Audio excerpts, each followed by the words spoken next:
മനസ്സിലാക്കിയോ ഫാറൂഖേ, മനസ്സിലാക്കിയോ സിദ്ദീഖേ? എന്നാൽ ഒരിക്കലും വിശന്നിട്ട് ഉറക്കം വരുന്നില്ല. വിശന്നിട്ട് ഉറക്കം വരാത്തത് കൊണ്ടാണ് ഞാൻ എഴുന്നേറ്റ് നടക്കുന്നതെന്ന് ആരംഭം പൂവായ ഹബീബ് മുഹമ്മദ് മുസ്തഫ സല്ലല്ലാഹു അലൈഹി വസല്ലമ തങ്ങളാകുന്ന നേതാവ് പറയുകയാണ്. മൂന്നുപേരും കൂടി കൈകോർത്ത് നടക്കുകയാണ്.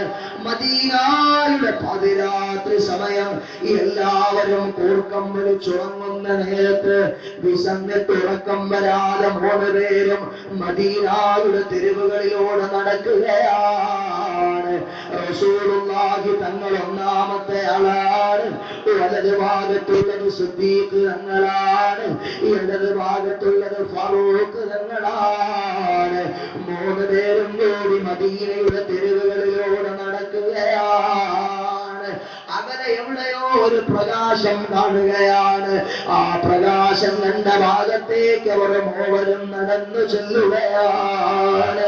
വാതിലിന്റെ ചാരത്തുരുന്ന് മുട്ടിയിട്ട് കനിവിന്റെ കേദാരമായ ഹബീബ് വിളിച്ചു പറഞ്ഞു, അസ്സലാമു അലൈക്കും വറഹ്മത്തുള്ളാഹി വബറകാതുഹു.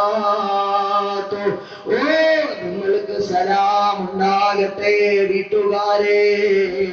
സലാം പറയുമ്പോ മറുപടി കേൾക്കുന്നില്ല. രണ്ടാമതും ഉറക്ക സലാം പറഞ്ഞു, മറുപടിയില്ല. മൂന്നാമതും സലാം പറഞ്ഞു, മറുപടിയില്ല. മൂന്നാമത്തെ സലാമിന് ശേഷം അതാ ഹബീബും അവിടുത്തെ അനുയായികളും മടങ്ങി പോകാൻ ഒരുങ്ങുന്ന നേരത്ത് ആ പെണ്ണ്, അൻസാരിയായ പെണ്ണിനെ വിളിച്ചു പറയുന്നു, വഅലൈക്കുമുസ്സലാം, നിങ്ങൾക്ക് അല്ലാഹുവിന്റെ രക്ഷയുണ്ടാകട്ടെ നബിയേ, സിദ്ദീഖേ, ഫാറൂഖേ. എന്റെ മോളെ, ഞങ്ങൾ മൂന്ന് സലാം പറഞ്ഞിട്ട് നീ മടക്കാതിരുന്നത്? ഒന്നാമത്തെ സലാം ഞാൻ കേട്ടു നബിയേ, രണ്ടാമത്തെ സലാം ഞാൻ കേട്ടു നബിയേ, മൂന്നാമത്തെ സലാം ഞാൻ കേട്ടു നബിയേ. പക്ഷേ സലാം പറയുന്നത് നബിയാണ്, സലാം പറയുന്നത് ഹബീബാണ്. ഈ അൻസാരിയായ പാവപ്പെട്ട എന്റെ വീട്ടിന്റെ മുന്നിൽ വന്ന് നിന്നിട്ട് ഹബീബ് നിങ്ങളുടെ മേൽ രക്ഷയുണ്ടാകട്ടെ എന്ന് സലാമിനോട് ദ്വാരക്കുമ്പോൾ എന്റെ വീട്ടിൽ അനുഗ്രഹം പെയ്യുകയാണല്ലോ നബിയേ. ഞാൻ ആദ്യം തന്നെ സലാം മടക്കിയിരുന്നെങ്കിൽ രണ്ടാമത് അവിടുന്ന് പറയുമായിരുന്നില്ലല്ലോ നബിയേ. മൂന്നാമത് അവിടുന്ന് സലാം പറഞ്ഞപ്പോൾ ഞാൻ മടക്കാതിരുന്നത് ഇനിയും അവിടുന്ന് സലാം പറയുമോ എന്ന് പ്രതീക്ഷിച്ചിട്ടാണ്. പക്ഷേ നിങ്ങൾ തിരിച്ചു പോകുന്നത് കണ്ടപ്പോ ഞാൻ ഉറക്കെ അങ്ങ് സലാം മടക്കിയതാണ്. എനിക്ക് 3 തവണയും അള്ളാഹുവിന്റെ അനുഗ്രഹം ഉണ്ടാകട്ടെ, അള്ളാഹുവിന്റെ അനുഗ്രഹ വർഷങ്ങൾ പ്രിയട്ടെ, അള്ളാഹുവിന്റെ രക്ഷകടാക്ഷങ്ങൾ ചൊരിയട്ടെ എന്ന അർത്ഥം വരുന്ന സലാമിന്റെ ആ ഇജാബത്ത് എനിക്ക് കിട്ടാൻ വേണ്ടിയാണ് ഞാൻ വീട്ടിൽ വെച്ച് ഉറക്കെ സലാം മടക്കാതെ പതുക്കെ പതുക്കെ സലാം മടക്കിയത് നബിയേ. ക്ഷമിക്കണേ ഹബീബേ.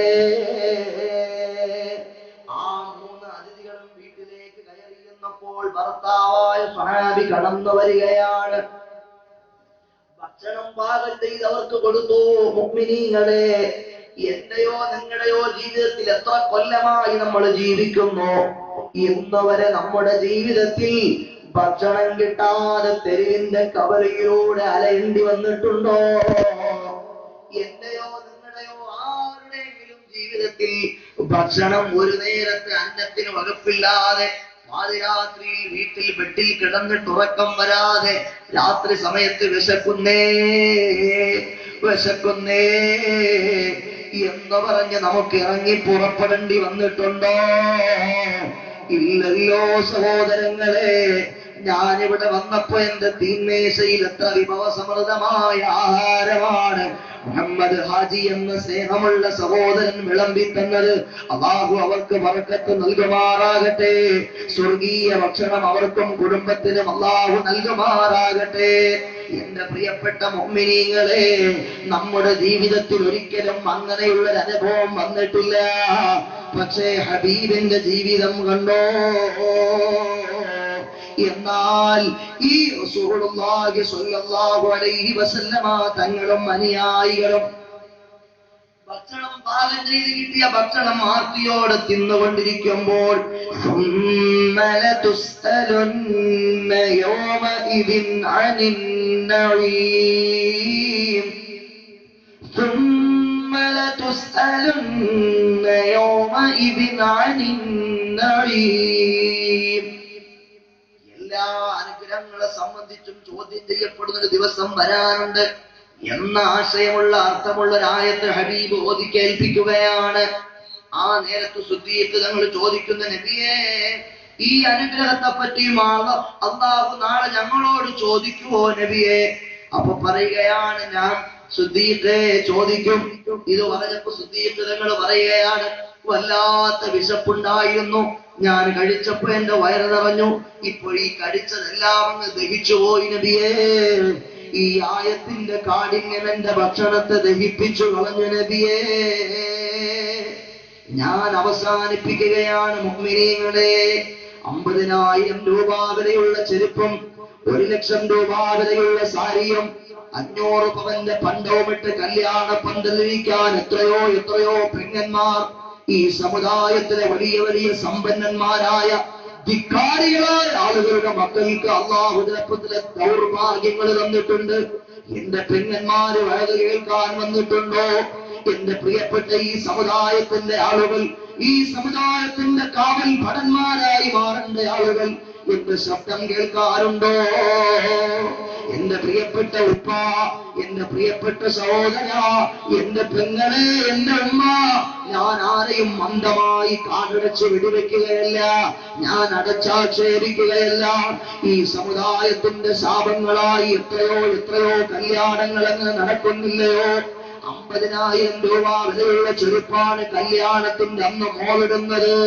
അതല്ലെങ്കിൽ 1,00,000 രൂപ വിലയുള്ള സാരിയാണ് കല്യാണത്തിന്റെ അന്ന് മോള് ധരിക്കുന്നത്.